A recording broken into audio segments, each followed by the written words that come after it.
మనకి శ్రావణ మాసం వచ్చింది. ఈ నాగపంచమి ఎప్పుడొస్తుందంటే, శ్రావణ మాసం ఎప్పుడొస్తుందో అప్పుడు శుక్ల పక్షం పంచమి తిథిలో వస్తుంది. అంటే పౌర్ణమికి ముందు వస్తుంది.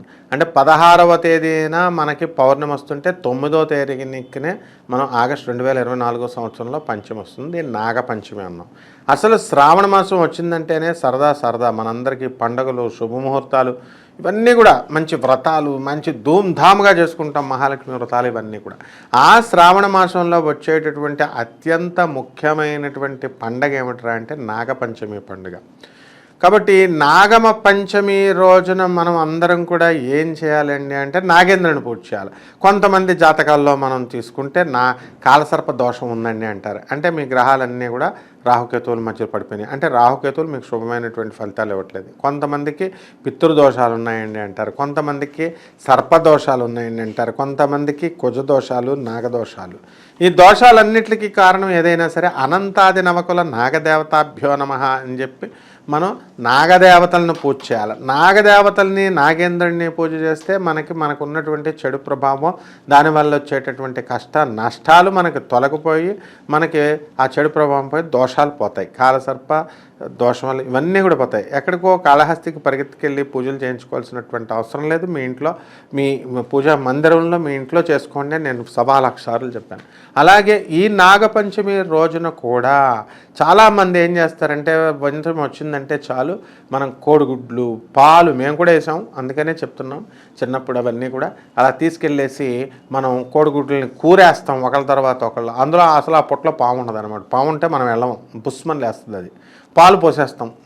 అది తడిచిందనుకో, నిజంగా పాము ఉందనుకో లేచి ఒక్కటి వేసేస్తుంది అనమాట. కాబట్టి అసలు పాములు పాలు తాగవు, పాములు కోడిగుడ్లు మరి ఇవన్నీ కూడా అలా అందులో వేస్తే తినవు అని చెప్పి పాపం హేతువాదులంతా కూడా చెప్తూనే ఉన్నారు. అయినా సరే వేస్తూ ఉంటారు. కాబట్టి ఈ ఊపిరాడకి చచ్చిపోతాయి. ఏమైనా కనుక ఒకవేళ కనుక నిజంగా పాములుంటే మీరు వేసే గుడ్లు ఒకదాని తర్వాత ఒకటి అందులో బురద పాములున్నా నాగపాములు లేకపోయినా ఏవో ఒక పాములు చచ్చిపోతాయి అనవసరంగా. కాబట్టి ఆ పాలు పోసి తడిచిపోయేసి మీ జనాలు బయట గోలకి మీరు వేసే టపాసులకి భయపడి అందులోనే ఉండి అవి చచ్చిపోతాయి. దానివల్ల ఇంకా మీకు సర్పదోషాలు వచ్చేస్తాయి, ఇంకా తగ్గిపోవడం కాదు. దీనికి చేయాల్సిన విధానం ఒకటి ఉంటుంది. శాస్త్రం ఏం చెప్తుంది, ఏది చెప్పినా సరే వైదిక పరంగా చేయమని చెప్తుంది.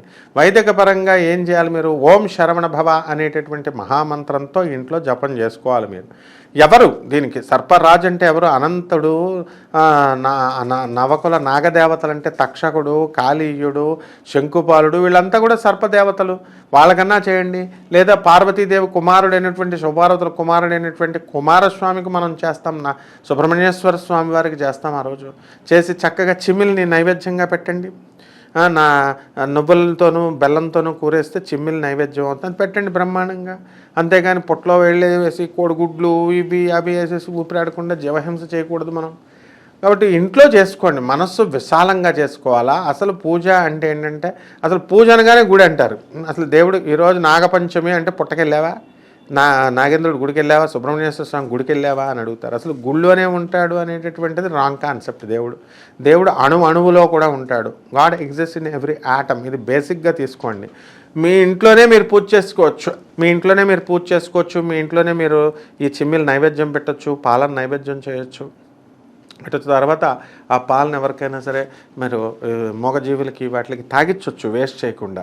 కాబట్టి అలా వేస్తేనే మీకు పుట్ల వేసేస్తేనే మీకు అనుగ్రహించేస్తాడని అనుకోవద్దు. అలాగే ఆ రోజు సుబ్రహ్మణ్యేశ్వర స్వామి అభిషేకాలకు పరిగెడతారు ఇంకా జనమంతా కూడా.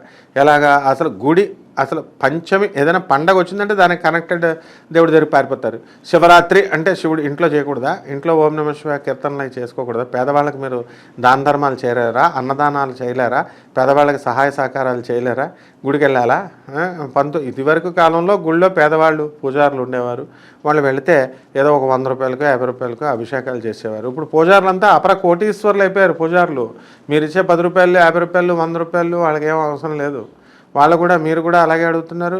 అంటే మేము 100 రూపాయలు ఇచ్చామండి పూజకి, 100 రూపాయలు ఇచ్చామండి అని మీరు కూడా బిల్డప్లు ఇస్తూ ఉంటారు. వాళ్ళు కూడా గోల్డ్ చైన్లు, గోల్డ్ ఉంగరాలు వేసి మొత్తం అభిషేకాల కోసం పూజారులంతా కూడా మరి ఇంత అవుతుంది, 10,000 అవుతుంది, 20,000 అవుతుంది, 40,000 అవుతుంది, వీళ్ళు ఏమైనా గాడ్లకి పియ్యాలా, వీళ్ళు సుబ్రహ్మణ్యేశ్వర స్వామికి పియ్యాలా అని చాలామంది పాపం. అట్లా మనకు పూజారులు, పేద పూజారులు, చక్కటి పూజారులు ఉంటారు మనకు, వాళ్ళు అలా అడగరు. మనం వేసే 10 రూపాయలైనా 5 రూపాయలైనా చక్కగా తీసుకుంటారు, గొప్పవాళ్ళు వాళ్ళు. కాబట్టి వెళ్ళండి, గుళ్ళకి వెళ్ళండి, చక్కగా పూజారులను గౌరవించండి, ఆ డబ్బులు వేయండి. కానీ నకిలీ వాళ్ళు ఉంటారనమాట. 20,000 40,000 బిజినెస్ చేయడానికి ఉన్నారా అక్కడ? స్వామివారి యొక్క ఆశీర్వాద హారతి ఇవ్వడానికి, సంకల్పం చెప్పడానికి ఉన్నారు.